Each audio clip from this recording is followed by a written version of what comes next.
energy. She looks, I thought she was really. It says that you are on the air. Oh, good. That means I'm on the air. Welcome to the College of Complex. Can you hear me all right? Yeah. All right. This is our 406th meeting since we started in February 2009. We put a speaker on every week, a different subject. We require a speaker to take a position on an issue or express a point of view. They have to be for or against something. We don't care what it is. We have to know ahead of time what we're going to talk about. We give them an hour to make a presentation, up to an hour. If anybody interrupts the speaker, remind to interrupt or we listen only one fool at a time. It's one of our rules. Then we have questions and answers from the audience of the speaker, not speeches. Then we have remarks, rebuttals. Everyone in this audience that wants to gets 5 minutes at the podium here to respond to the speaker said for or against. The speaker gets the last word, gets a comment, and close the meeting. That's how it works. But before we introduce our speakers, we have time for announcements. Anybody want to make announcements? Now's the time. You got one for the... Any announcements? No, I can't believe this. You want to make one for the... Well, Flash Reform meets second, fourth Tuesday. Come on up here. Whatever. What is Let me it? hear you. Well, all right, let me see if I can What else? get what's on our webpage right now.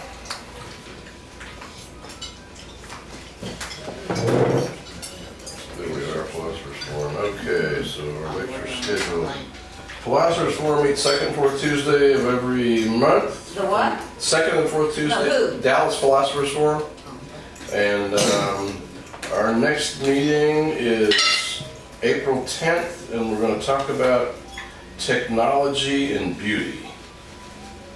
Figure that one out. Beauty and the Beast. Oh, some of those new robots are cute. Well, anyway, so we're going to answer the question, what is technology and what is beauty? What is the relation of one to the other? So if you're interested in that, come out and see us. We meet at the El Phoenix at 9090 Skillman, which is Skillman Adelia, right off of 635. So it'll be April 10th, 7:30. Any other announcements? Jim, you got an announcement? No? No announcements? One great thing, tomorrow starts a brand new month. Tomorrow starts a new month, April Fool's Day. Yeah, that's right. That's right. Well, next week, Jim Beasley, who's not here tonight, he's going to be talking about the character of US-UK culture. He's an English-born author, retired after a long career with Xerox, educated at London Imperial College and the University of Dallas. He will discuss how the 6 G's describe the main characteristics of U.S. culture. He will point out that the UK is bedeviled by only 3 of these, which is, of course, 3 too many. John will argue that that if America is to stand any chance of being made great again, to coin a phrase, a good look at the mirror is required. He further argues that laissez-faire, the art of doing nothing but wistful thinking, is not helpful, as if you don't know where you're going, there is little chance of getting there. John points to solutions and concludes that the British have always relied on muddling through, expecting that something will turn up. However, even a blind squirrel can find a nut once in a while, so perhaps all is not lost. Anyway, he's our speaker next week. He's very good. I think you'll like it. And April 14th, we have Calvin Bluette's going to talk about making the Affordable Care Act, ACA, more efficient. It ought to be good. I'm not going to read all this. And April 28th, Rick Halpern, he was our first speaker in 2009. He's going to talk about the global status of human rights. He's a member of the Human Rights Program, SMU. He's quite a guy. Anyway, he'll be our speaker. And May 5th, May Day 1886 and 2018, how are we going? Gene Lance, he's the Secretary of Test Alliance for Retired Americans. He'll be discussing that. It's on the itinerary here. I'm not going to read it all. Anyway, just to give you an idea of what's coming up. Our speaker tonight is Mavis Belisle. She's going to talk about on the issue of increasing missiles, guns, and uniforms. He's a co-chair of the Nuclear Free World Committee and member of the Militarization of Police Committee of the Dallas Police Peace and Justice Center.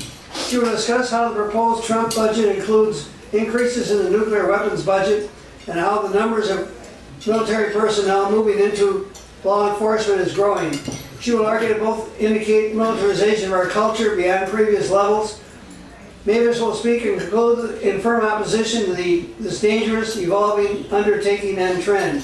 So without further ado, please give a very, very warm welcome to Mavis Belisle.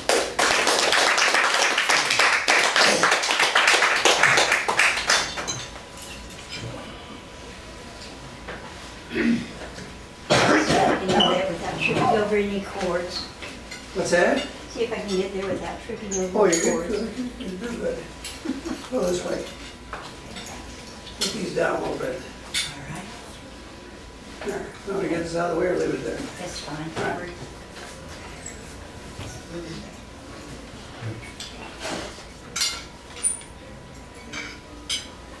This is, I'm doing something that I've never done before, but I think it's called for in the circumstances that we're living in. This spring has brought a number of incidents that may seem to be unrelated, but in fact may have common roots. Among these are a school shooting, another one, this time in Parkland, Florida, the shooting by police of another young black man, the ongoing congressional conflict over the budget, including expanded nuclear weapons spending, undergirded by a new nuclear posture review. Parkland students were joined in the recent March for Our Lives in Washington, D.C. Pardon? Oh, I'm sorry. I thought someone spoke to me. We're joined in the recent March for Our Lives in Washington, D.C. by the voices of young people of color, disproportionately affected by gun violence. One speaker, 11-year-old Naomi Wadler of Virginia, lifted up the invisibilized deaths of black girls and women. I am here to acknowledge and represent the African American girls whose stories don't make the front page of every national newspaper, whose stories don't lead on the evening news. I represent the African American women who are victims of gun violence, who are simply statistics instead of vibrant, beautiful girls full of potential. For communities of color, the terror of gun violence isn't contained in mass shootings. It also comes in the form of beat cops, SWAT teams, and the process of erasure Naomi spoke about. And Stephon Clark, the 22-year-old black father, was shot 20 times in his backyard by Sacramento police. We do not yet have the full report on this incident, but he was not armed. In the U.S., the reality is that 74% of our gun owners are men, and 82% of gun owners are white. A bolder white supremacy and toxicity of masculinity are part and parcel of the U.S. military-industrial complex that drives the young men to kill dozens of people. Nicholas Cruz, the 19-year-old former student charged with carrying out the mass shootings in February, was a member of the Junior Reserve Officers Training Board, JROTC, and had even participated in a 4-person JROTC marksmanship team at Stoneman Douglas High School. They had received a $10,000 in funding from the National Rifle Association, NRA. And it's not just the NRA. Mainstream media routinely victimizes white lone shooters while staying silent on the conditions that have given rise to violence in communities of color, where inadequate access to resources like education, housing, and good jobs make gun violence a daily reality. I'm trying to read that shirt. Trying to read it. SWAT, or Special Weapons Tactics, was masterminded by LAPD Inspector Daryl Gates. in 1967. Based on his experience policing such uprising as the Watts riots. A recent ACLU study estimates that nearly 80% of SWAT raids studied were conducted to serve search warrants, usually in drug cases. They found that in 20 cities studied, 42% of those subjected to SWAT search warrants were Black and 12% Hispanic. Of the 81 civilian deaths tallied by the New York Times, half were members of minority groups.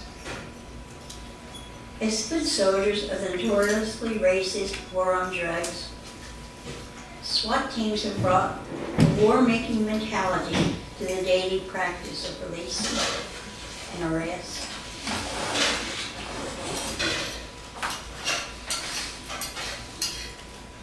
Again, according to ACLU study, SWAT teams, sometimes named counterterrorist or strategic response teams, are frequently deployed to suppress protests and political dissent.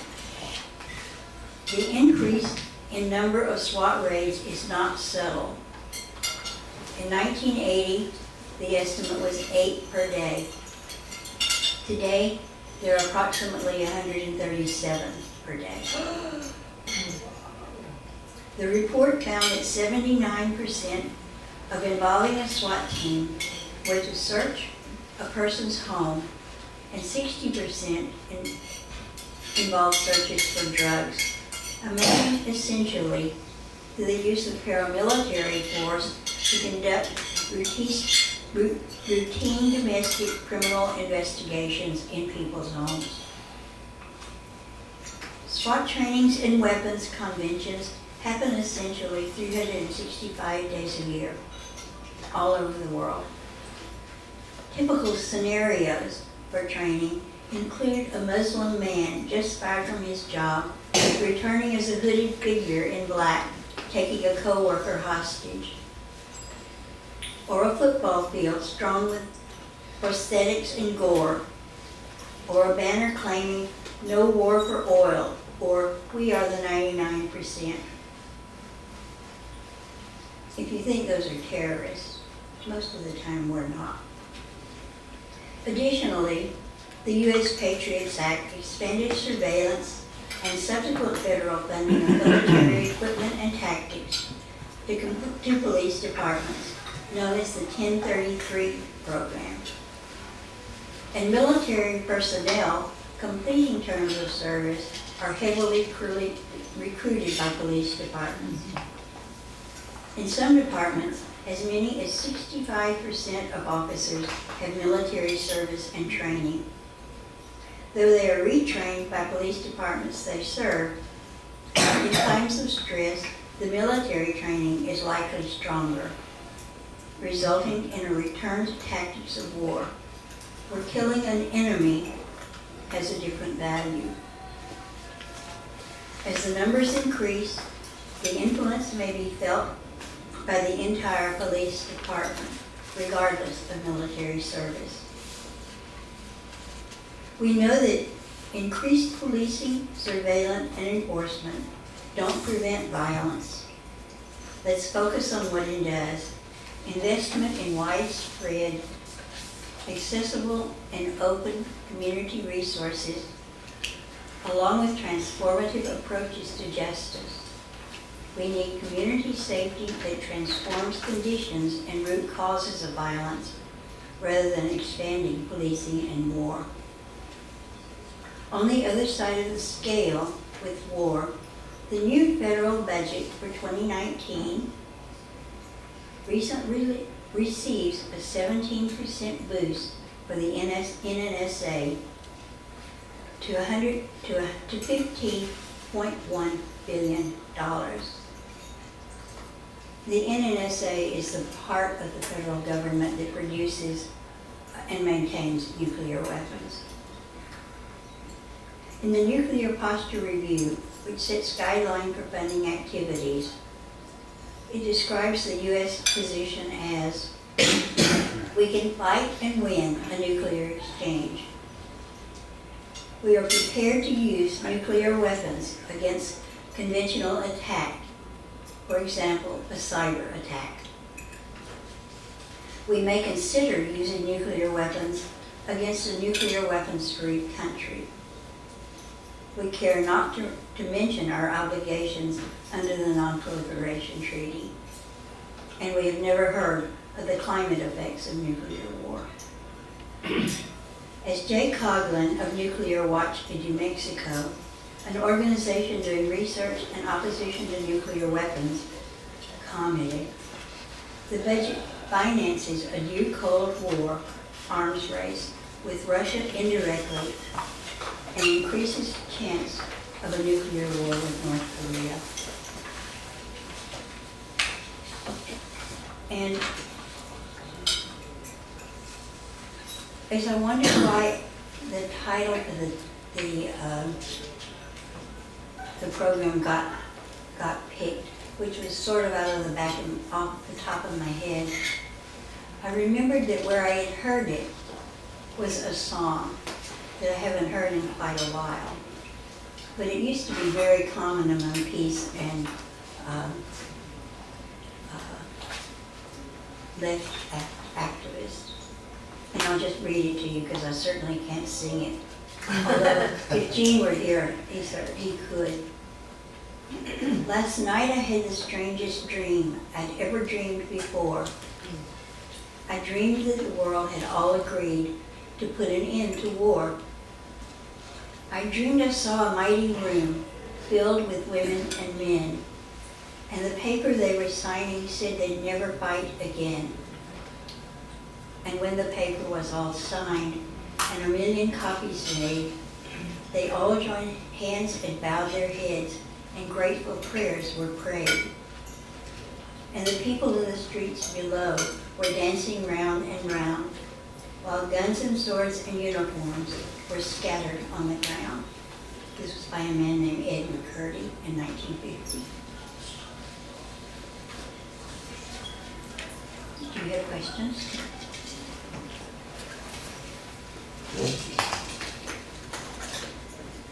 I'm sorry, I'm having a little trouble with the light.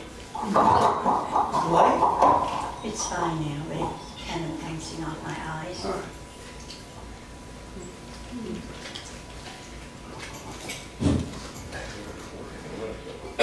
I wonder if you'd like to comment on the selections that President Trump has made for his cabinet in relation to military. Question. I would almost prefer that they be more often men with deep military backgrounds, because some of the people that he's chosen, my greatest fear from them is basically incompetence. That they don't really know the political, they may know their previous jobs very well, like running ExxonMobil, but that doesn't mean they understand world politics or international politics at all. So to me, it's kind of concerning.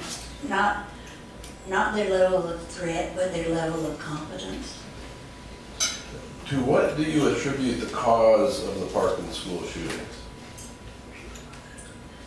Well, since the shooter died, I don't know that we will ever know that for sure. But, Well, I don't think Nicholas Cruz is dead. I think he's in prison. you're right. But I mean, do you think guns caused that shooting? No. I think guns were a factor in it that made it easier, however. Okay. I think probably, again, just the basic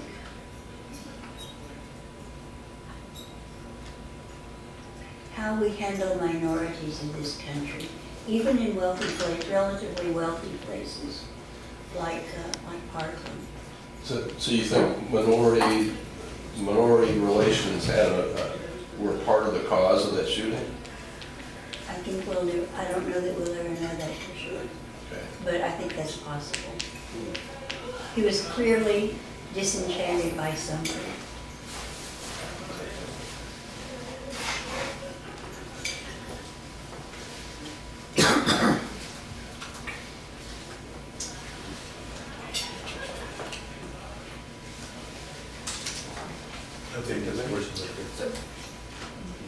Back to my question about the military people that have been chosen in cabinet.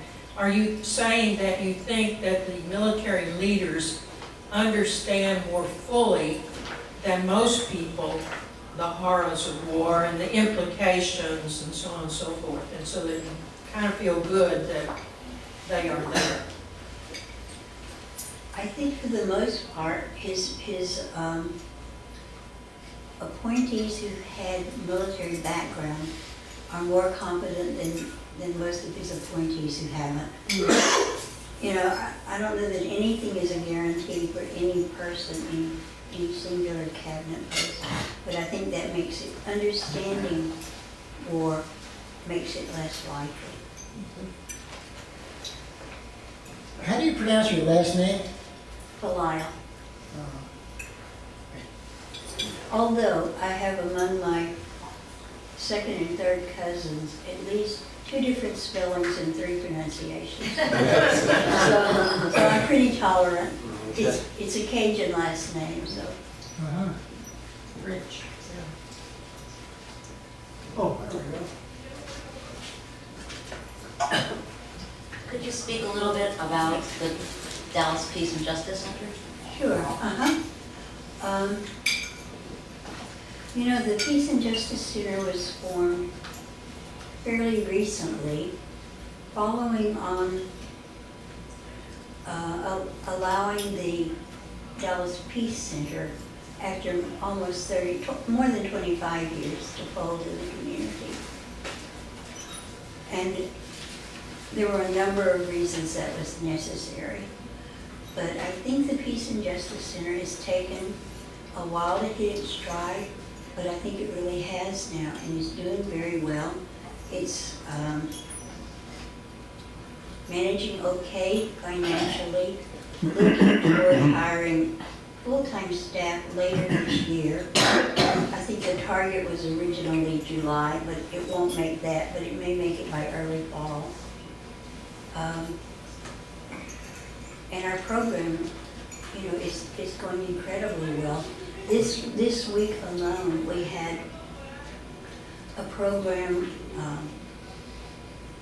on the boat to Gaza, a new boat trip to Gaza, and 3 days of us visiting everything from college campuses to community groups from Russian women, a group of 4 Russian women, every day this week except yesterday. And even yesterday morning was busy. But that was the first evening this week that has been free. It's been, I mean, that's not typical of every week, but there are 4 committees meeting monthly, conducting a number of, you know, any number of activities.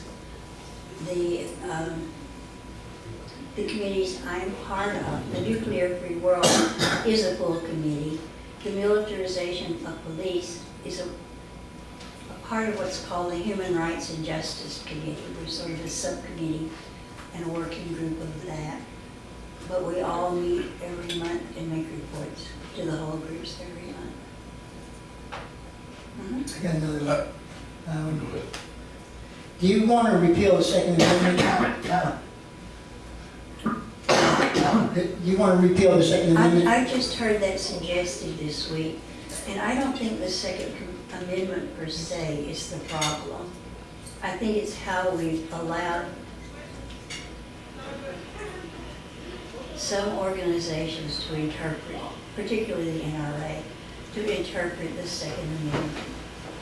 Because it's not talking about everybody having his own AK-47.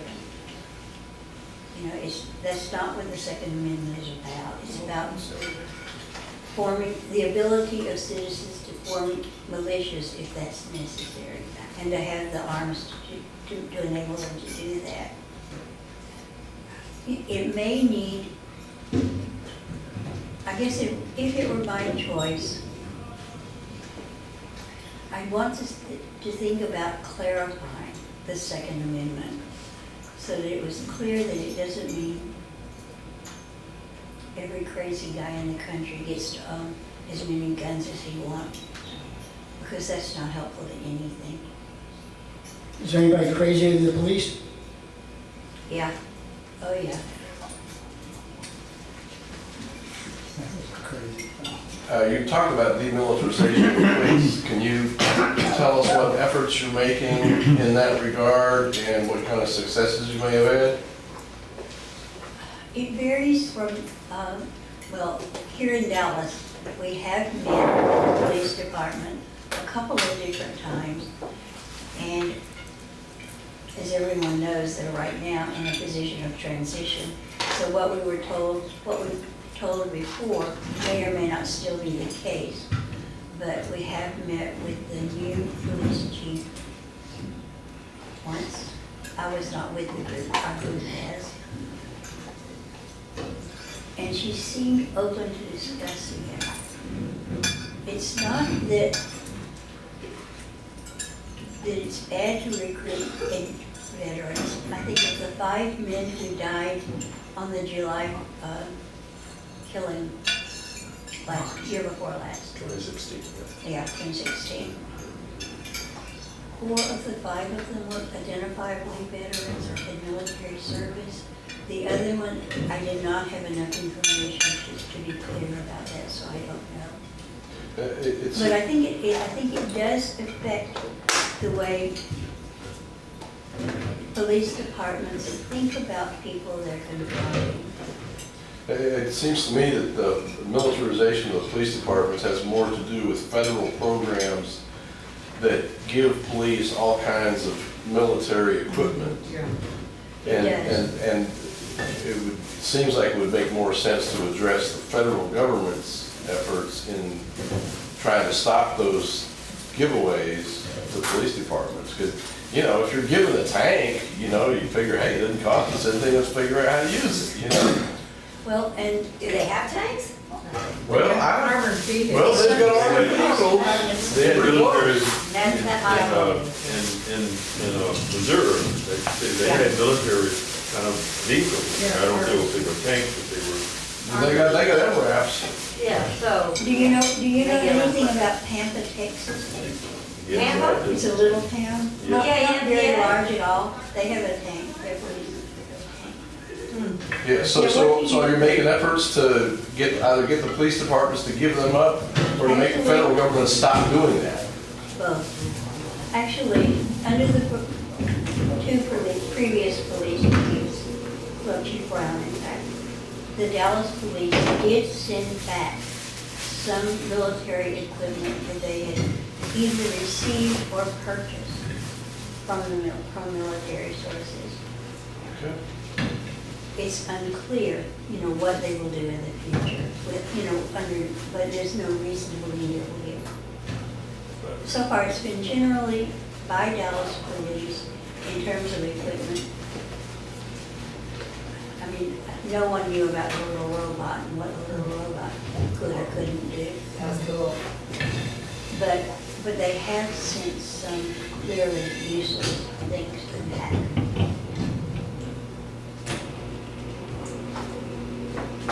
I mean, I'm sure they're better and worse police departments as far as. I'm sure nobody cares.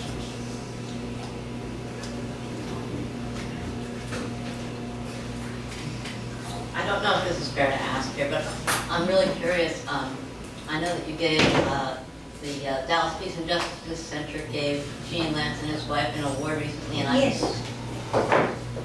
was wondering what it was about. If I remember, I think it was called a Lifetime Achievement Award, just for their whole careers, both of them spent in dealing with peace or justice issues. And certainly if anybody in this community has, it's Gene Lance. And Elaine is only a half a step behind, if at all. Yeah. But I think of all of our awards, that's probably one that I could be proudest of. Are you concerned with the problem with the Dallas Police Department that, number one, compared to other communities around the area, they are way underpaid, and number two, they don't have nearly enough of them? There was one 30-year officer who was on YouTube talking about the need for 1,600 more officers now, that they can't even fight the gang crimes down in South Dallas. They can't even do anything about it. They can't make the responses to calls on the phone. I mean, I understand that, and I do believe that the Dallas Police Department is underpaid. It's really hard to compare sometimes the city of Dallas, which has a really wide range of incomes from very high to very low, and the same thing with its tax base. Some areas that's very high, and in some areas it's very low. With, say, the northern suburbs, who have very little not problems, but they do not have as many low-income people who need city resources as much as people in the city of Dallas do. So it's I mean, sometimes I think we're comparing apples to oranges to pineapples still, and that we need to look at that more carefully. But I do think Dallas police officers, on the whole, are underpaid.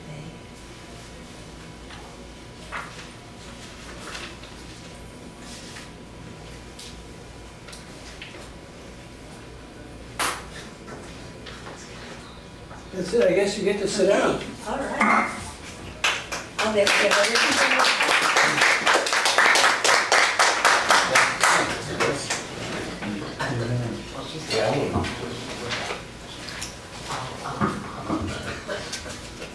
Well, now it's your turn to talk, so you get to respond to what the speaker had to say, for the for or against, and you got up to 5 minutes, so there you go. I'd like to clarify why the Second Amendment was put in the Constitution. Our Constitution specifies that we should not have a standing army longer than 2 years. George Washington made the remark at one point that we don't have to worry about the government getting out of control because the people are better armed than the government, which raises the statement that said, if people are afraid of the government, we have tyranny. If the government's afraid of the people, we have freedom. And that was the whole intent of the Second Amendment. The Second Amendment mentions a militia being necessary to keep the freedom, to keep our freedom. The right of the people to keep and bear arms shall not be infringed. The whole idea of that amendment is to make sure that local people have arms, and preferably better arms than the government. That way the government will behave. And what we have now is we've had a standing army for I don't know how long, probably 100 years or more. And the government has not only better arms than any individual has, they've got, Star Wars type stuff, which is really scary. And the people are more afraid of the government. The government is afraid of the people, and that is why we have been losing our freedoms. The whole intent of the Second Amendment is to make sure the people are able to defend themselves and take the government out if necessary. And that's kind of questionable right now. So I think that's something we need to understand. And speaking of the recent March for Our Lives, held by supposedly the students of Parkland, led by David Hogg, which I don't think was even... George Soros. Yeah, funded by George Soros, of course. They had dozens of buses busing people in from all over the place. Basically blaming guns and the NRA. The NRA had absolutely nothing to do with the Parkland shooting, nothing whatsoever. And the fact that there was a shooting is tragic, of course. But the reason for that shooting is not because anybody had guns. The reason for the shooting is because the FBI or the Sheriff's Department, one or the other, was told 39 times that this Nicholas Cruz guy was dangerous and needs to be arrested, and they didn't arrest him. Both the FBI and the Broward County Sheriff's Department were warned about this guy dozens of times, and they didn't do anything. Not only that, but when there were 4 sheriff's deputies at the school during the shooting, which apparently had orders to stand down. In other words, to stand back and let the shooting proceed, and law enforcement told the emergency responders who were there to stand down, and they wanted to go in and start helping people. So law enforcement told people to stand down, not only their sheriffs, but also emergency responders, to wait until a bunch of people were dead before anybody did anything. And to validate the point that I'm making, not very long after that, there was a school shooting in Maryland where 2 people got shot, and within 60 seconds, an armed guard took out the shooter, and that was the end of it. I think 1 person died in that shooting, and well, but probably 2. 1 victim died, and the shooter was dead. Okay, and so the only way to stop a school shooting is with a good guy with a gun.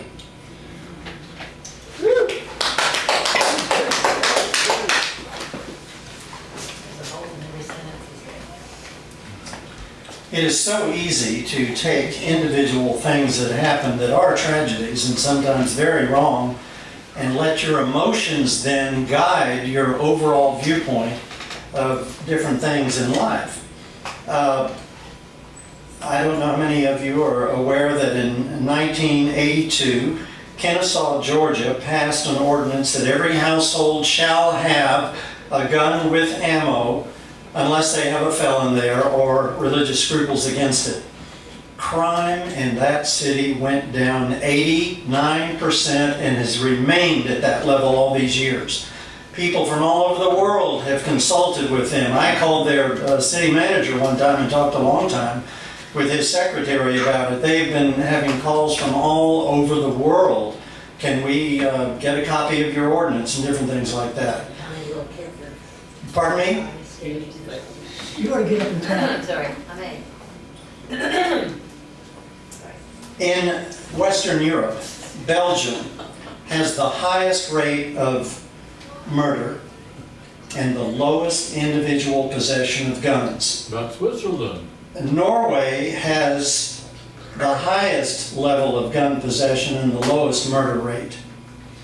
I totally agree with you on everything that deals with nuclear power, nuclear bombs, everything. I think this is one area where humanity is insane. And you know, what was the name of that first nuclear submarine we had? Fletcher? No. Polaris. Polaris, yeah, I guess so. That was referred to as a nuclear submarine. All the rest of them have been referred to as electric boats. Now, nobody's really followed that up, but if you take 2 different metals and put them down in an electrolyte, you will have a battery. And the only electrolyte they really need out in the ocean is salt water. So this is a totally inexpensive way to have unlimited fuel. Those are electric boats, and this thing about nuclear power, people make billions of dollars out of that industry. In Japan, the Japanese police have to undergo training for flower arranging. Well, you laugh at that. It creates sensitivity. And they have police assigned to certain areas in their cities, and they are given the task of getting to know all the residents personally. And they don't have a lot of crime like we have. It's not right. I think that a lot of what we get on the news is just so slanted because there are powers behind the scene that want to drive us into decisions that are in their interest and are not in humanity's interest. And I think all of this stuff trying to vilify Russia is insane. Putin is a devout Christian. Putin has the greatest support from his people probably of any nation on earth today. Russia has 2 military bases outside of Russia, and they're very close to the borders. We've got, at the last I heard, over 1,000 all over the world. We have been creating wars all over the Middle East. I think the United States government has been perpetrating international crime like it's never been done in the history of mankind. I think even the use of spent uranium for shells, that it's real dense, it penetrates steel, is a crime, because all of the radiation that's spread throughout these countries have caused birth defects in thousands of children and all kinds of illnesses. We are doing things that are just totally, in my opinion, totally unacceptable. We vilify Syria. Even that lady, our new very impressive ambassador, is vilifying Syria. Assad, to my knowledge, is the only leader of a Mideast country who is actively and on purpose protecting Christians and Jews in his country. I guess you didn't know that. That's because our regular media never will talk about that, because they're trying to get an oil pipeline through his country that he doesn't want. Criminals will always be able to get guns. They will always be able to get guns. If there are no stores with guns, they will get the guns. They have to import them from somewhere else. So they would be the only ones armed. I think a lot of these things that are going on around the country, a lot of people have talked about this, are like the Reichstag fire in Germany in the 30s that just infuriated. The government building in Berlin was burned down. It infuriated the Germans. They were incensed by this. And this caused a lot of further support of Hitler and his policies. And it turned out after the war that the documents, the Nazis were very good about keeping documents, that the Nazi Party had burned that down. And that was to get that emotional response so they would get the backing they wanted to make a stronger government. Yeah, we're also got the use little kids in high schools, just like they're using in Parkland right now, as a tactic to grab the guns from everybody so it can kill all the Jews. Oh, I think that all of these things going on are mind control victims. The United States, what was the OSS brought Dr. Mengele to the United States after World War II, specifically because he was into mind control. And the CIA has set up little institutes around the country where they can observe and say, I think that guy, he's a candidate, he's a little mentally unbalanced. No, kidnap him. Put him through this mind control thing, create multiple personalities so he doesn't even know what's going on inside of him until the keyword happens, then he switches over to this other personality and goes out and shoots up at a school or something. I think a lot of that is going on. Sirhan to this day can't even remember the shooting of Kennedy. Bobby Kennedy, he can't even remember. I think he was a mind control victim. The Second Amendment, you just stated that correctly. That is to protect these people from government. And from the reading I have been doing, the original Constitution, which nobody can find now, gave the title as the Constitution for the United States of America, not of. It's not the government setting the laws for us. It's the people who wrote that Constitution to create and control that government. And we should never give away that power. I think one of the best things that we've got going right now, I've been to several of the meetings, is the Oath Keepers. These are former military people who see a lot of what's going on, and they are bound and determined to protect the public from disasters and from government. And so they create communities around where they have other veterans, and they say, you know, we might need this and this and this, medical and so forth. And they are set up and ready to help the people. I need to stay before my 5 minutes. That was 10 minutes ago. Well, that's the next 5 minutes. Anyway, it goes on and on. Russia has practically no possession of weapons, very high murder rate. But I think one of the best things that we could do in this country is to get closer to Russia. I think our people have far more in common than we have in difference. And it has been the governments that have been creating all of this. And frankly, I am absolutely convinced, and have been for years, that all during the Cold War, on a higher level, there never was a Cold War. Not by the controllers who manipulate all of us. You break us up into these little factions of Black Lives Matter, then pay money into that and they create riots. Well, white lives matter, and yellow lives matter, and red lives matter. All lives matter, so why break it up? That's what religions have also done in this country and all over the world. Some of the biggest conflict today is through religion. And we need to begin to realize that we need to go beyond our particular church down the street and think of all mankind as made by one God, and all being the same man. It states in the Bible, God created man in His image and likeness. Not men and not women, but man. All one. And that is a generic term that includes male and female.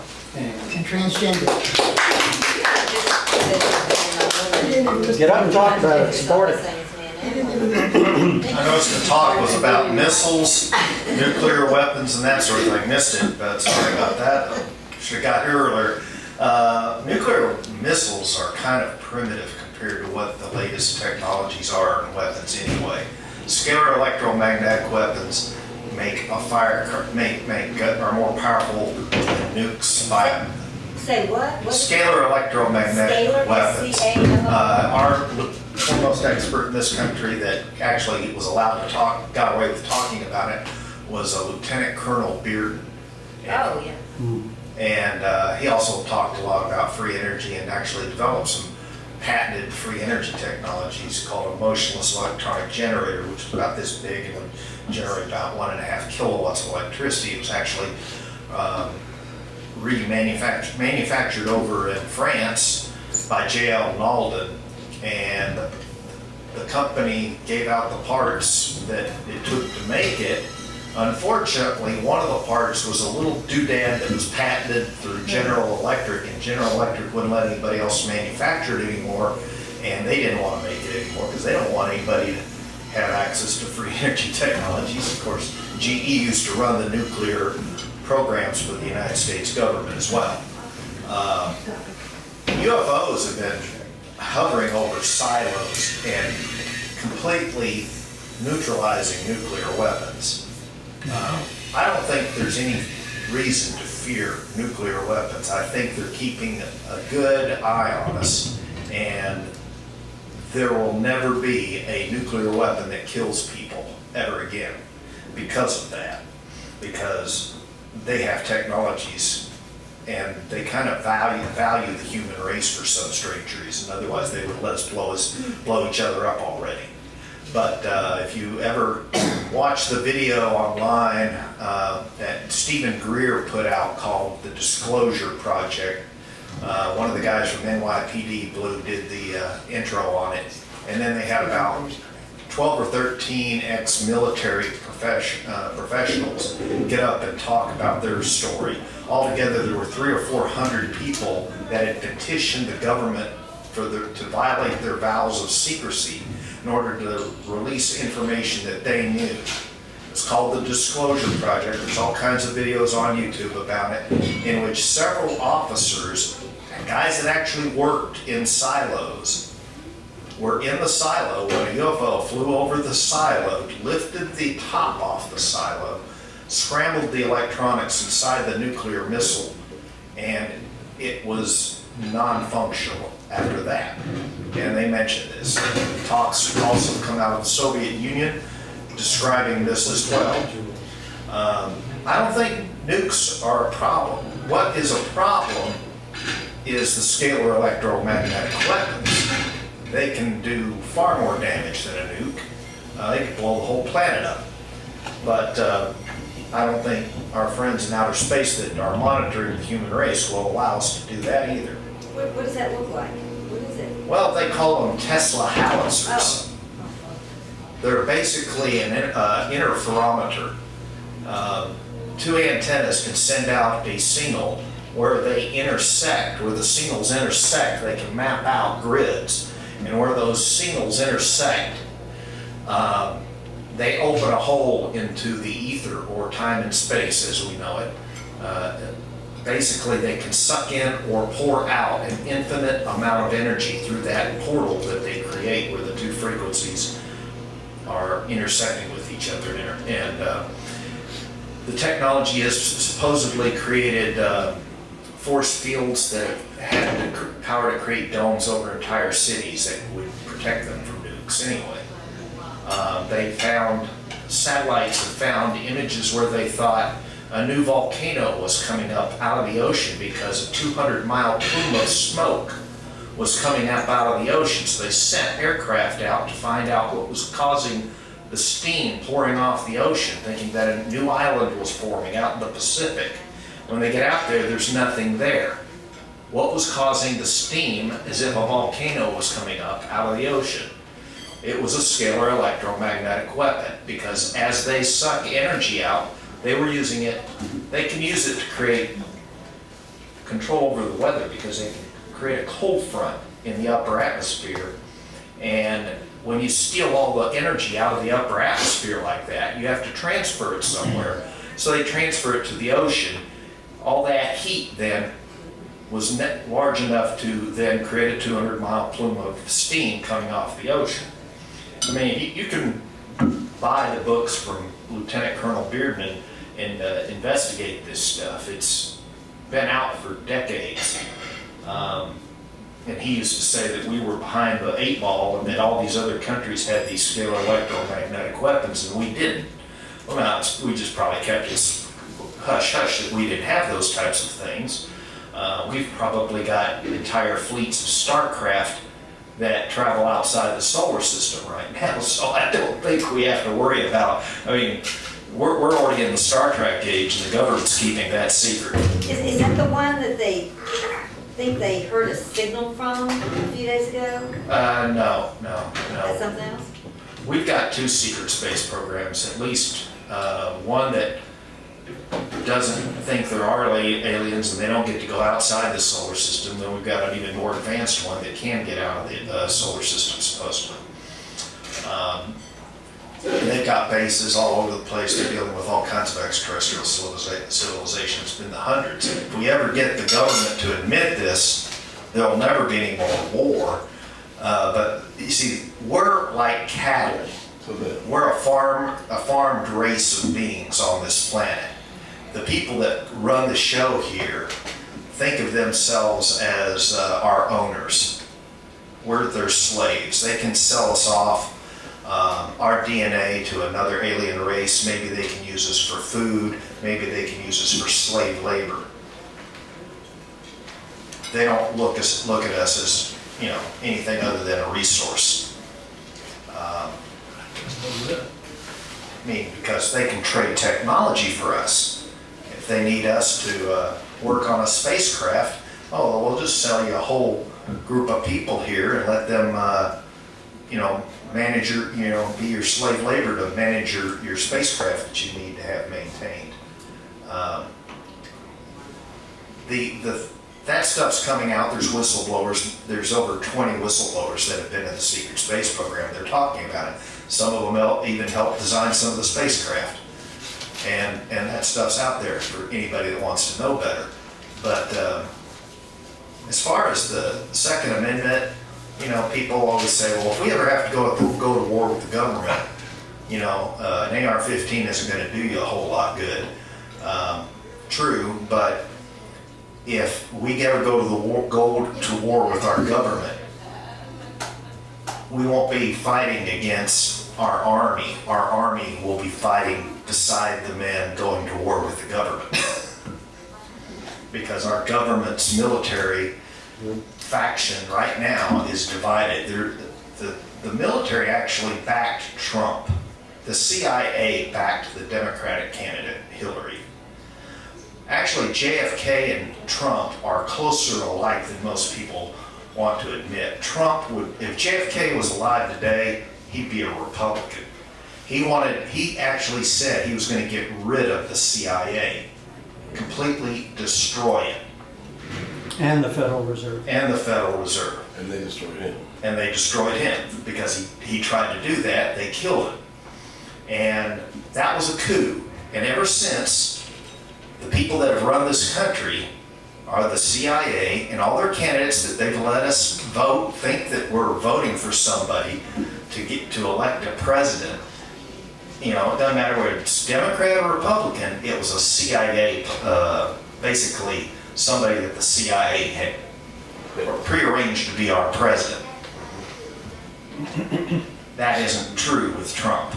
Trump was backed by the Pentagon in a group that's been for about 50 to 70 years planning to take back power in this country and to arrest and put in prison all of the criminals and the traitors that are running our government. Right now, there are 18,500 sealed indictments in the federal court system. Somebody's getting ready to arrest a whole lot of people. The normal, When were they put into place, or is that like this over a year, lot of this time? past year, over the past year. 1 year? In 1 year, the normal amount of sealed indictments that pass through the federal court system in a year is about 1,000. And what's the source then? Just, Anybody that's got an attorney can get the attorney to look it up. There's government sources that are public information. I mean, who started these? Who Trump placed started these them. in place? It started. It's called cleaning the swamp. It's called going after all the traitors in our government. We have people selling uranium to Russia. We have people selling nuclear technology to North Korea. Mostly Democrats that are basically engaged in brazen treason, selling off our technology to other countries because they're part of what is known as a globalist.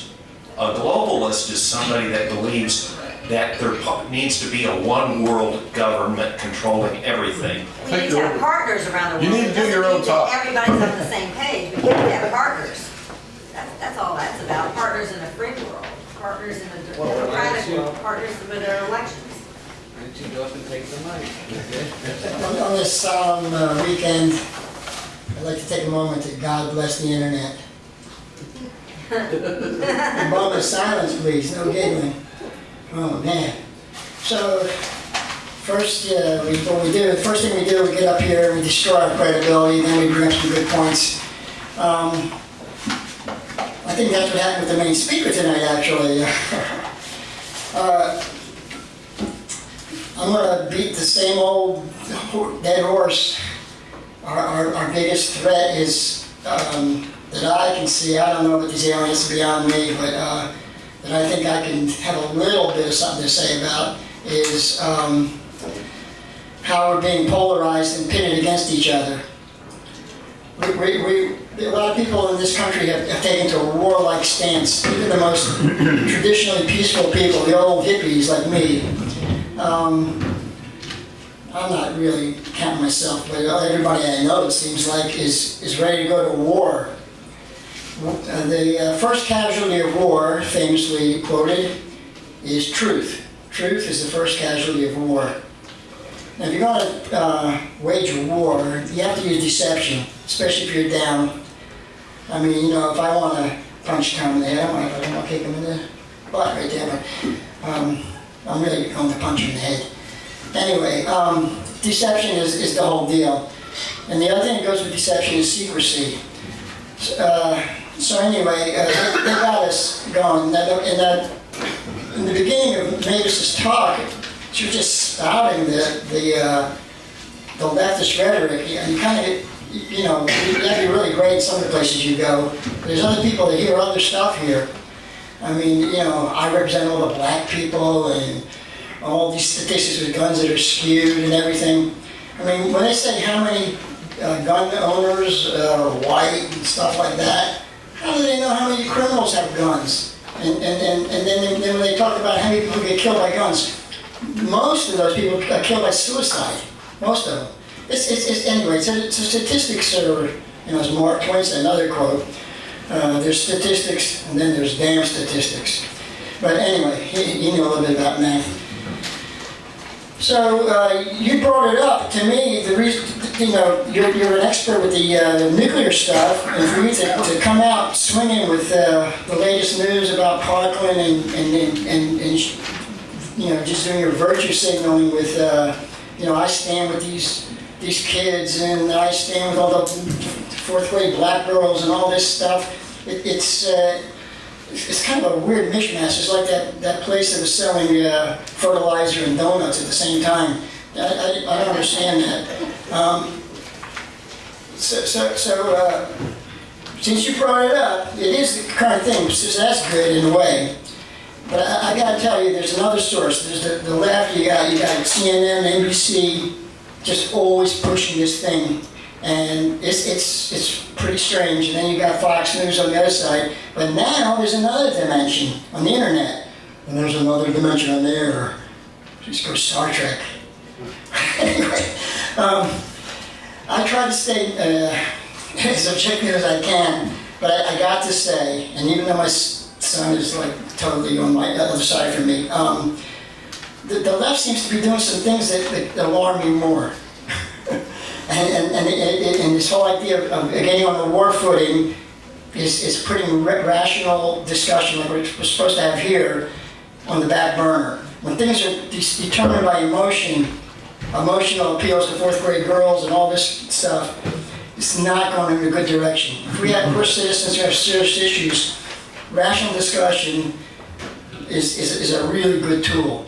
All of us have our biases. We all cling to the first thing report that we heard, but rational discussion, honest peer review on science is the way to overcome that as a society. And our society has accomplished great things. It has accomplished horrible things. It's the only society that admits the horrible things. Our own official history admits genocides and double-crossing deals and everything. That's in contrast to all the other histories. Like Black history, ever hear anything bad in Black history? I never did. They're all just super great.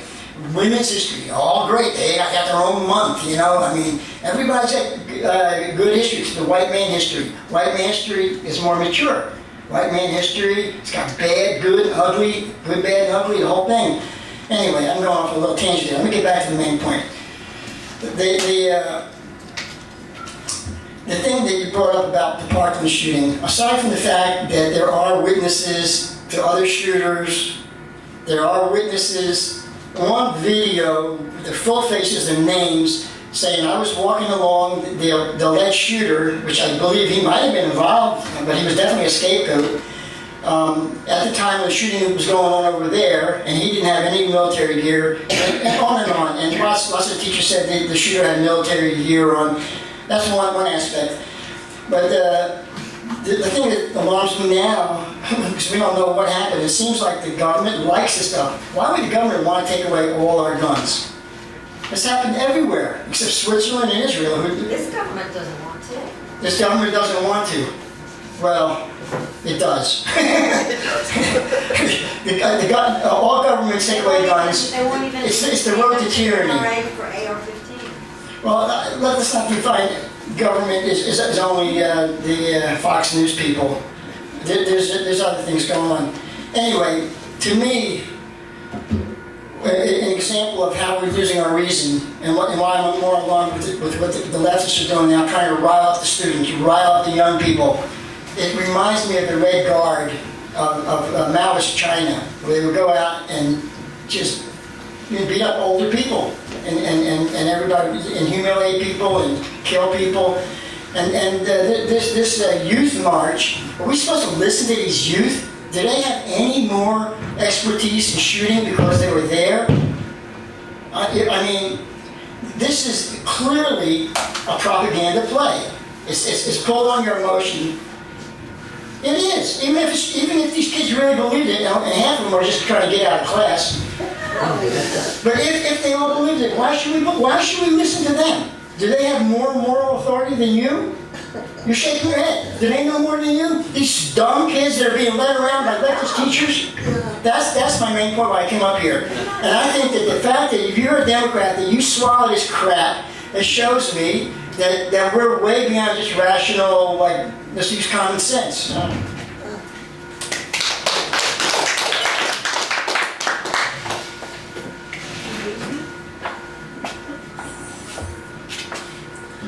I got in a little, I arrived a little late and I missed part of your presentation.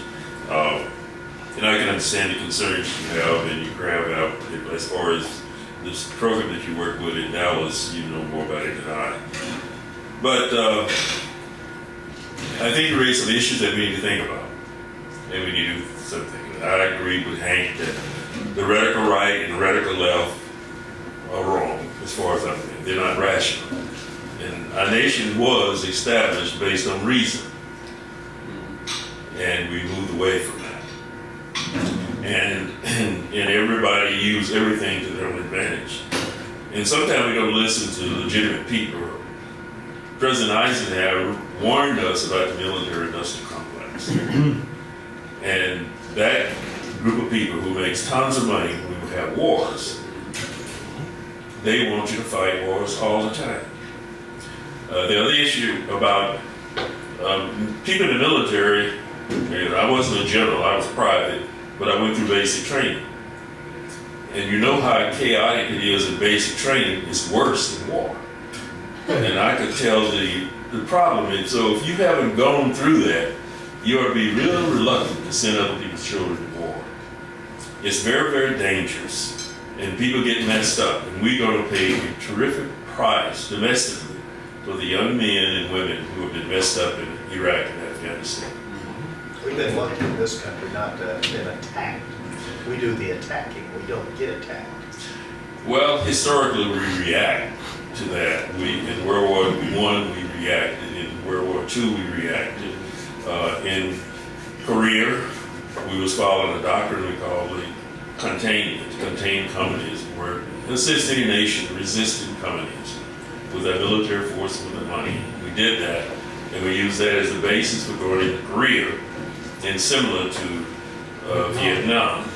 And the world was somewhat divided between communist and Western nations, suppose, democratic nations, and where the surrender was. Russia fought with us in World War II, and they accepted the surrender in North Korea, in North Vietnam, and in East Germany, and divided line between West Germany. Even Berlin was split between the two nations. And so the policy was to fight communism. But communism didn't make a great deal of gain, and we didn't either during the Cold War. And part of the problems we have that developed in Germany and in Italy was because President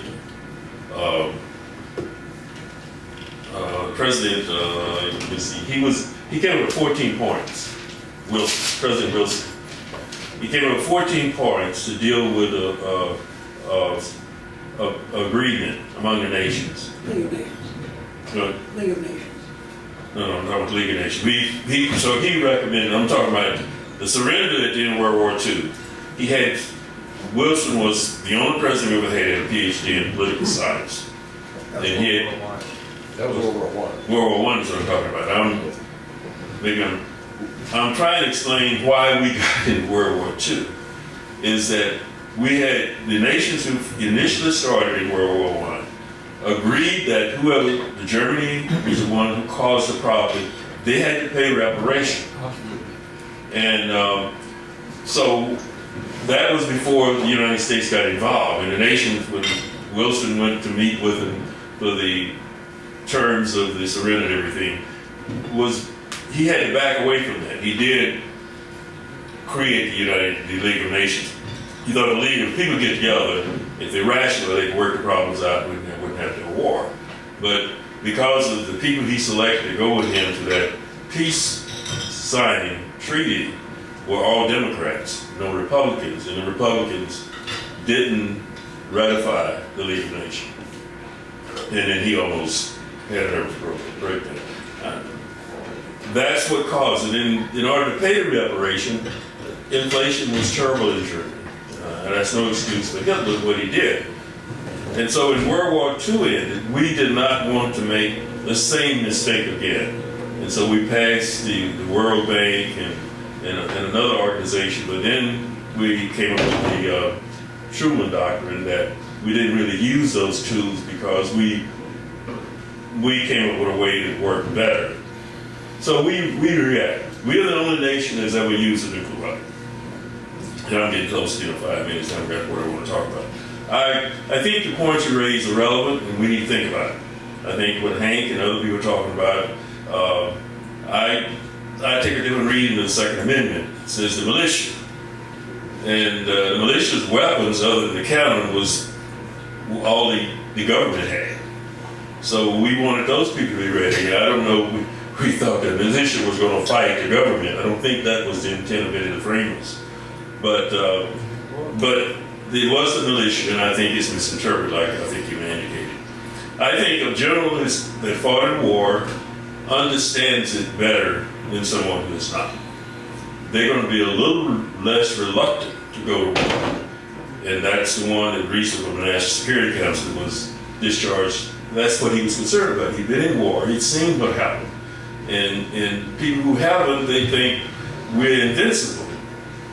And I think the nuclear weapons can do a lot of what one of the gentlemen said, is because I think the chemicals in can mix up with what's in the air, and we don't know what it will do. We know what happened in Japan. We know what happened in Russia when the nuclear plant, and also in Japan.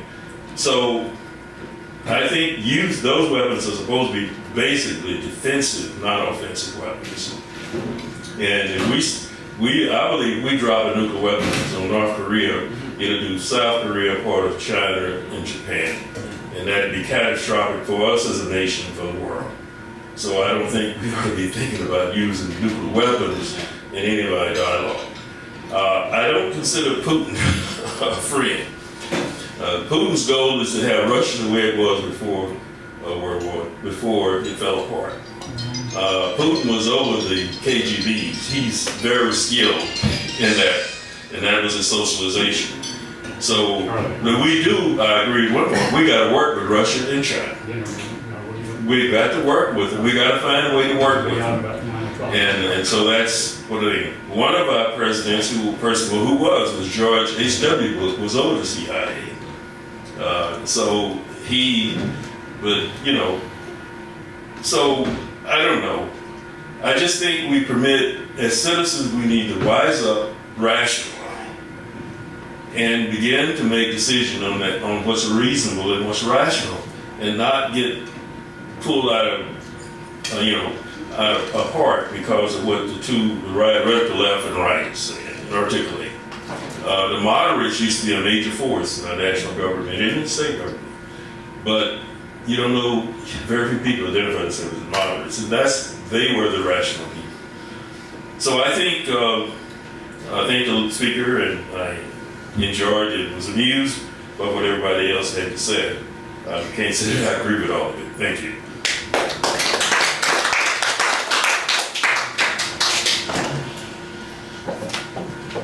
I guess I'm the last one standing. Oh, you want to come up here? Come up here. Been Right, the last one right. standing. You're the penultimate. He's next to last.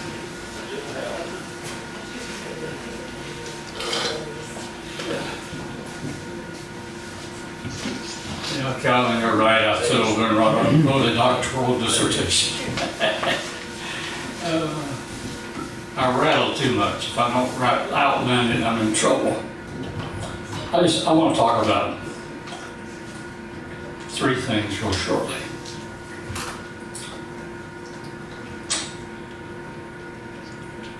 If I can read my notes.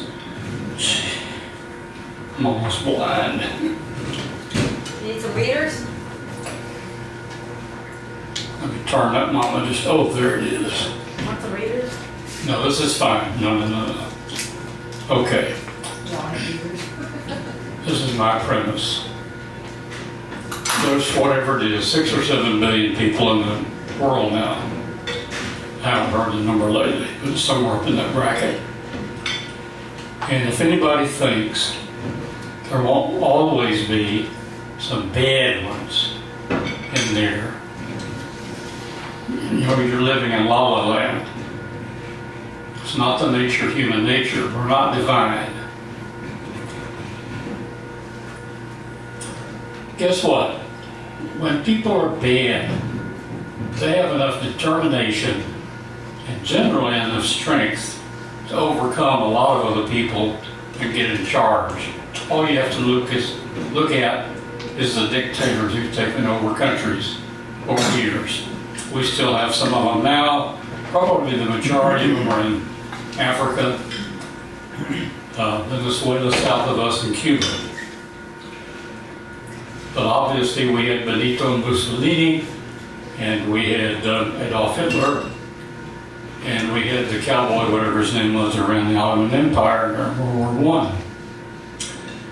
So the fact is, they're not going to go away. If we were to all take our guns out, and I have none, I will tell you that. I was given guns by my parents when they got old, and I gave them away. I just didn't want to have them in my house. So I have my own personal feelings about that for me, not for other people. But the fact is, they say we have about 300 million of them in the country. We don't have 300 military people. And I don't care if our AR-15s are semi-automatic guns, just like buying a 22. It's like buying a 22, what you would call an automatic rifle. It's semi-automatic. It fires each time you pull the trigger. But I'd hate to have almost any kind of weapons to go up against 300 million guns out there. I just don't know if they could do it. Military budget. Let me talk about that just for a minute. This is my viewpoint. The military budget has not increased. It's not been increased under the current budget. Guess what's happening? Exactly the same thing that happened under Ronald Reagan after Jimmy Carter cut the budget and the military went straight to you know where. Right now, the military is out pirating parts off planes and tanks and howitzers and everything else to put together a complete unit to make it usable. Because our previous president didn't want to spend any money on that. He also cut a huge percentage of the military part of the military staff out. So we're missing a whole bunch of people. So Reagan came into play and he restored. He didn't build the military up to something it had never been before. Well, guess what? This cowboy didn't want to do it either. He wants to restore it. It's been badly damaged because of political viewpoint. And Obama is entitled to that. But it doesn't reflect the country. Budget restoration. Okay, next item. Where is that cowboy?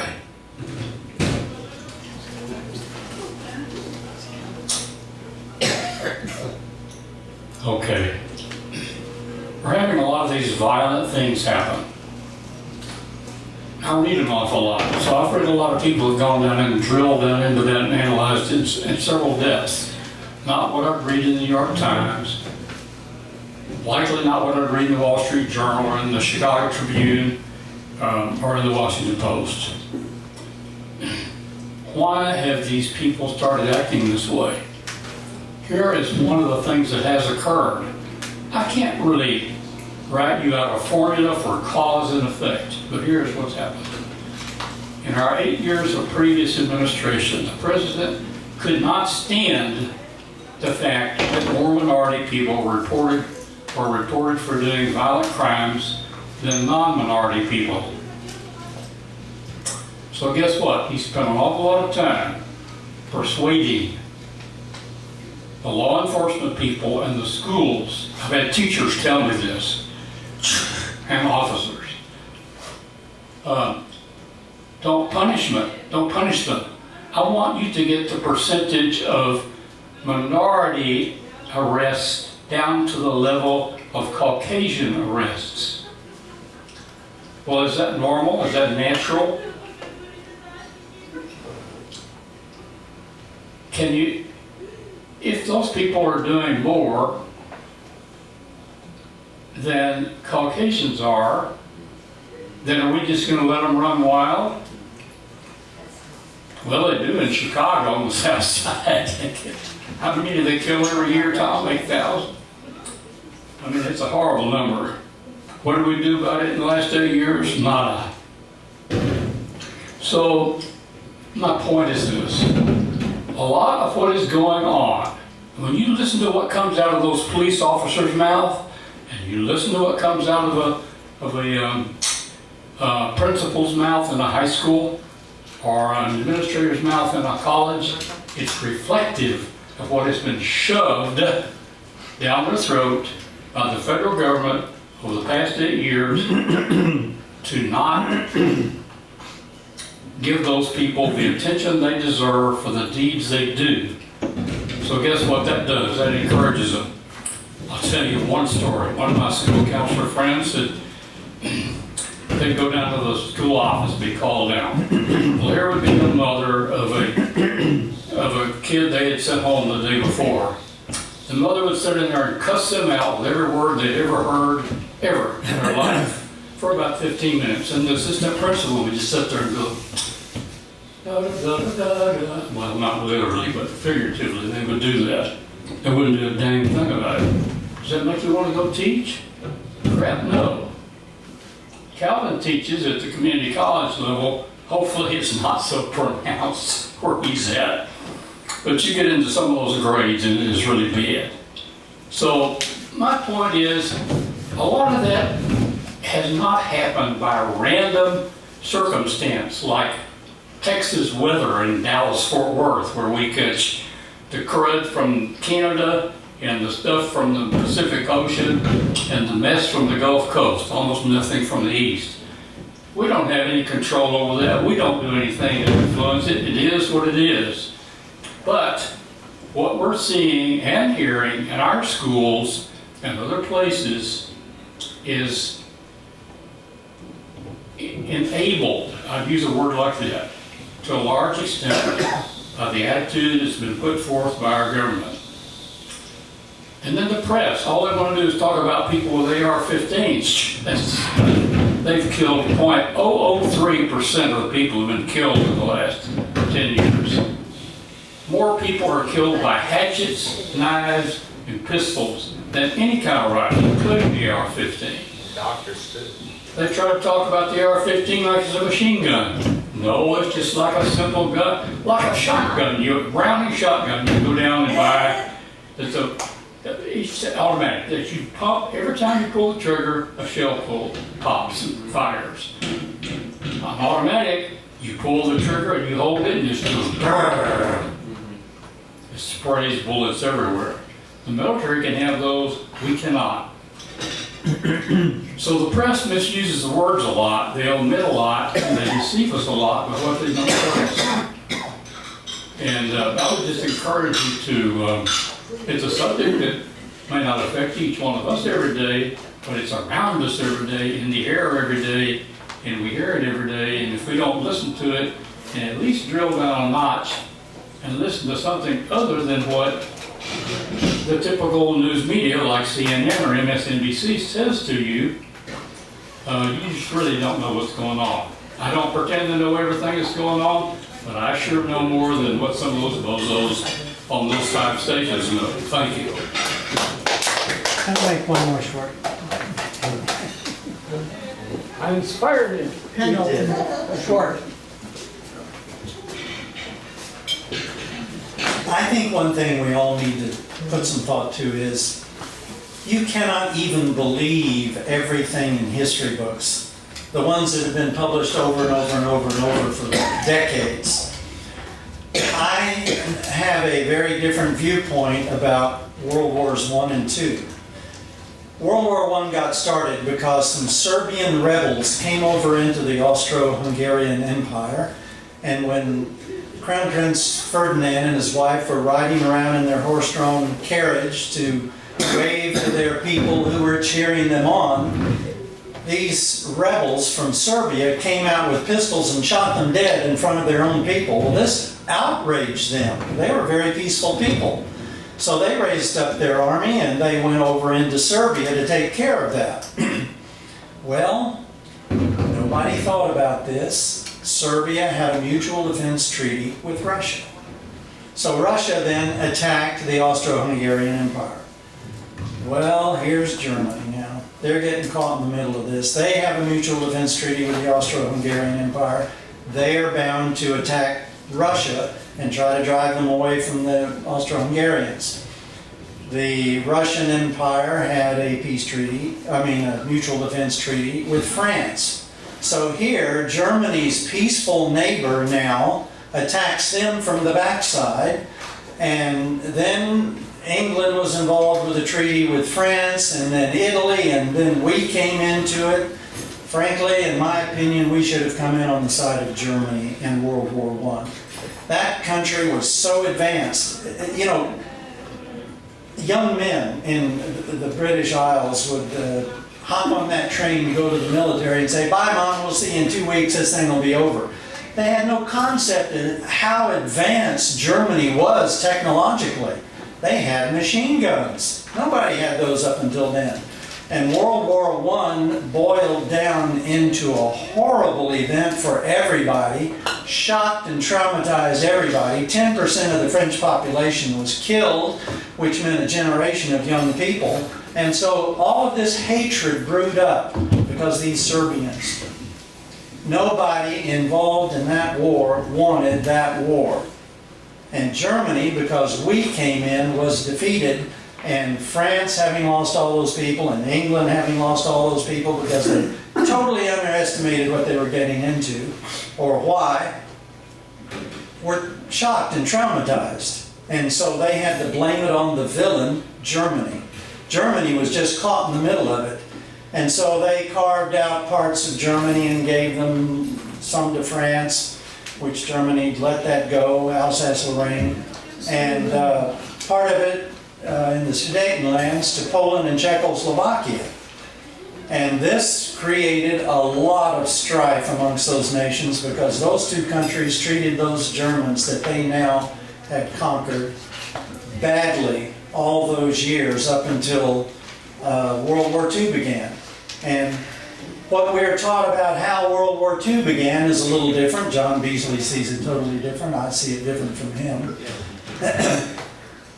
What happened was, when Hitler came to power, he was a National Socialist. And he damn sure wanted communism out of Germany. He saw that as the greatest threat to all of Western Europe. He said, we are going to get the German peoples who were cut out of our country and given to Poland and Czechoslovakia back into Germany. That's the right thing to do. That was part of the Versailles Hate Treaty. And he said, we want to do that by negotiation, but if not, we're going to bring the military in there and do it. Well, he had to bring the military in there, and of course those two countries attacked Germany because of that. And then Neville Chamberlain, who was the Prime Minister, had flown down to Germany and talked with Hitler and came back. And when he got off the airplane, he said, I have brought peace in our time. This was before the attack into the Sudetenlands. And Churchill was the Admiralty of the Navy, the head of the Navy, whatever that office is.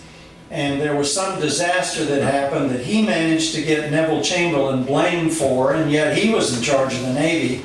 Well, Neville Chamberlain was deposed and Churchill was appointed, and the night of the day that Churchill was appointed Prime Minister, he ordered the RAF to start bombing German cities. And Germany had no intent of going into World War II. I'm sorry. Private citizens, he ordered them to start bombing them. And of course this was traumatic. He felt very betrayed.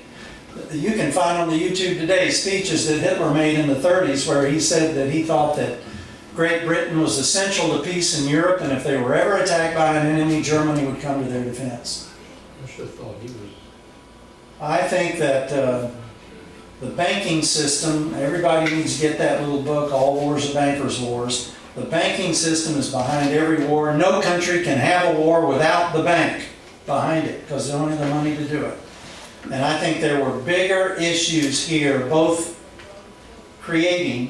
planning World Wars I and II, than what we see in our history books. So I don't take all that vilification of Germany in World War I as being correct. Now, Hitler, particularly after he was betrayed by Churchill and then after the assassination attempts when he was badly injured, I think he went nuts and became crazy. So I don't back a lot of what happened in World War II, but I think there are different causes for a lot of the history of last century. And I think we need to not just believe everything that's in the history books. Here's another thing, just to give you an example of how we're taught garbage. You can probably still go to National Geographic and get this cutaway of the Earth showing this molten iron ball in the center of the Earth.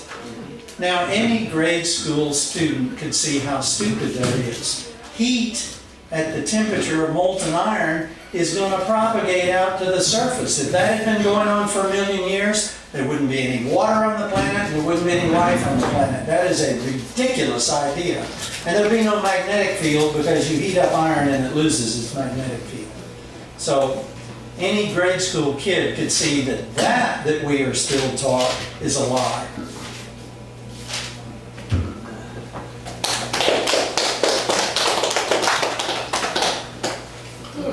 I think I'm the last one standing. I want to thank our speaker. I think he did a great job here tonight. You guys all thank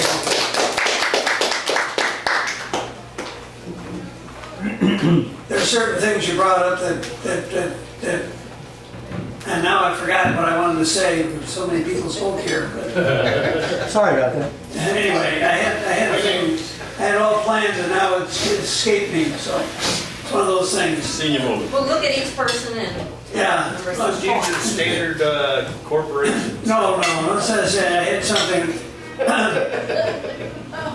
The one thing I wanted to comment on maybe was on guns. And you were brought up here tonight about young people and what they were screaming about, and that we shouldn't abide by what they think and all this. But the truth of the matter is, if you go back in history, there was a time when you had to be 21 and own a gun. And they reduced it to 18 because when you go in the Army, you're 18 years old and it didn't seem right that you could be in the Army and not be able to own a gun when you got out of the Army. So they reduced it to 18, and then we have this guy who was kind of a nutcase, got a gun, he was 18 or close to it, and fired and caused a lot of dead people in the school. So now there's a push on to go for 21, and it's a dichotomy.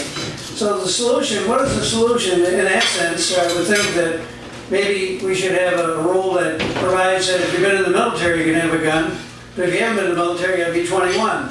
That would at least have people that are getting to have guns have a training on what it is to use those guns. And if you want a gun at 18, you better belong in the military, otherwise you don't have one. I mean, that might solve some problems. Another problem is we have a lot of young people that get a hold of a gun and kill their sister or their brother or someone down the street. That happens, or a school shooting, and it's a minor that got the gun that never should have had to begin with. And so if you own a gun, you should be responsible to secure that weapon. There should be some responsibility of the owner of a weapon to secure it, that no one else gets a hold of it. And if they do, you're responsible to the degree that you didn't secure that weapon. That would take away a lot of the deaths that we have with guns that are unnecessary and take a improper. class. What's that? Take a class and register. Yeah, I'm just saying it would, and of course tighten up the registrations. That would. I'm not for changing the Second Amendment. Let's Start a leave it. draft, put them in the military. Well, no, I'm just saying that's another thing. If you want to start the draft, when we had a draft, I was in the Navy, but the draft was in effect at that time. And a lot of people join another service to avoid being drafted. And that's how it was done. But at least they had a sense of government service, and they had a sense of camaraderie, a sense of unified national purpose, and they learned something from it. And I think the nation was better off for it. In Switzerland, I think everyone has to belong to the service, and you can own a gun, but you got to secure your ammunition. It's kept somewhere else so you don't get at it. So anyway, there are things that can be done without violating the Second Amendment. Among them, I think, is to change the age to 21, except for those that are in the military, number one. That would prevent what happened in Florida. Number two, put restrictions on people that own guns, that they are required to secure them so other people don't get a hold of them. That would be a good move. So that might be some sensible things that could happen to improve things. Now, relative to what she brought up today on the what's going on in the world, one thing that caught my attention is John Bolton. You know, he's a new national security advisor, and he has a history of being a warmonger, which is not a good thing in that sense. I don't know if he's changed. I hope that he has. He probably hasn't. And so he'll be advising our president, and he's going to be going into a negotiation with the North Koreans now, who in turn have gone to China, and China has, in that discourse with China, they're already committed in a sense to reducing their nuclear footprint, so that's a good thing. The negotiations could produce good things, but on the other hand, with John Bolton there and with I don't know what's going to happen. And if they go nuts, we may end up with a war or worse off than we were. I don't know. But anyway, it's something to think about. Our speaker may want to comment on it. So without that, that was the remark I wanted to make. So I'll shut up and let our speaker have the rest of this meeting. You get to comment to the comment and close the meeting. It's all yours. Wow. And thank you. We'll speak over this since I missed it.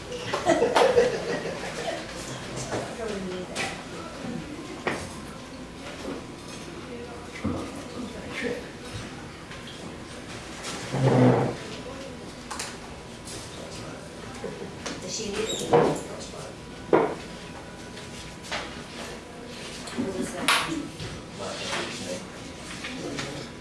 It's hard to be both short and half blind. ASC.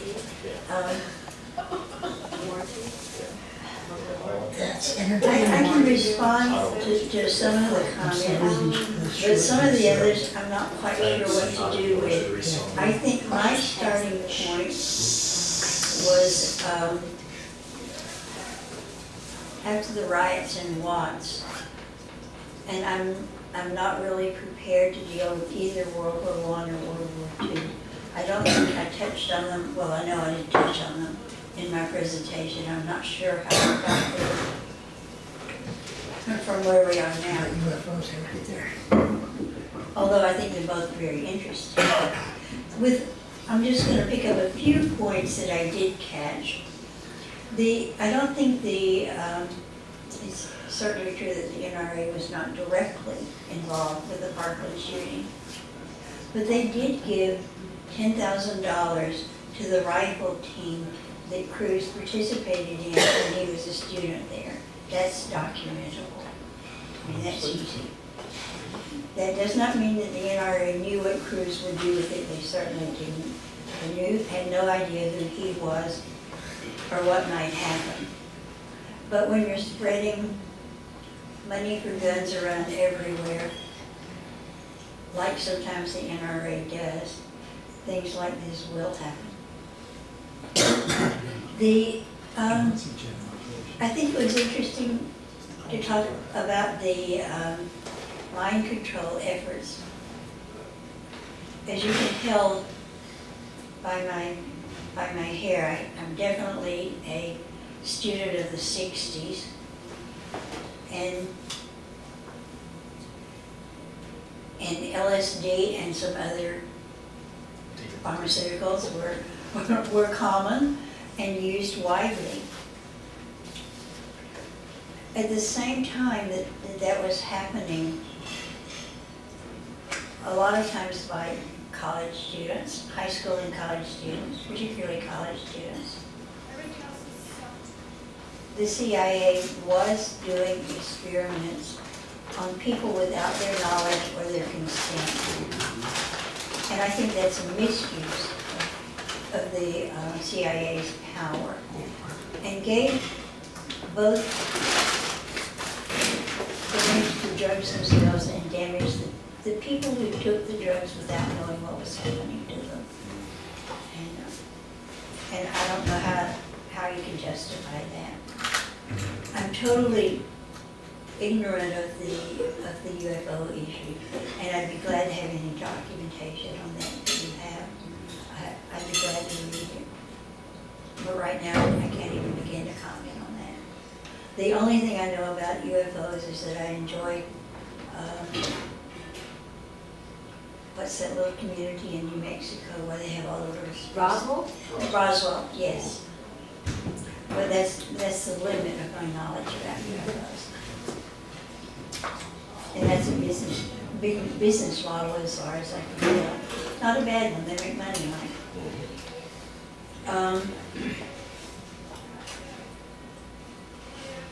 I think that the polarization is something that has certainly happened every place that Europeans have colonized.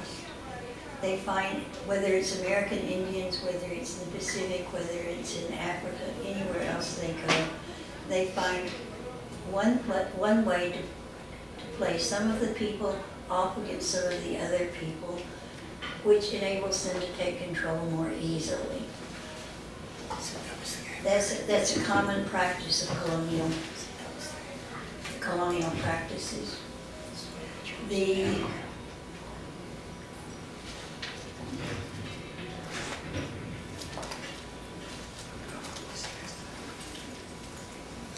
Maybe one of the reasons we put fertilizer and donuts in the same category, which someone suggested that we do, is that for all practical purposes, donuts might as well be fertilizer for all the good they do.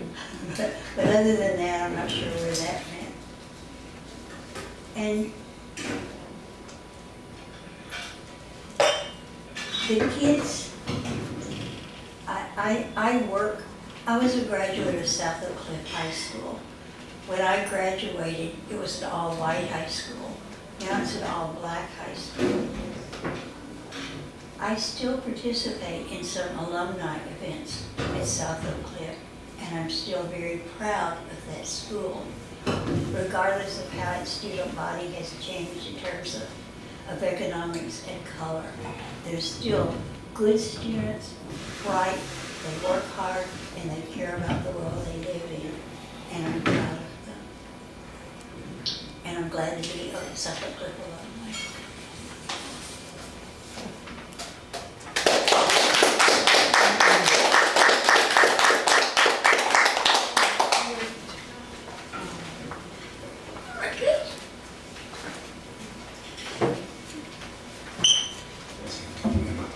Well, that's it for tonight. Our formal meeting is over. Speaker is here. They kick us out here at 10:30, and you can talk to our speaker if you like. But the formal meeting is over. So we'll see you next week. Give you a talk, man. I think it's open on the 14th. I understand.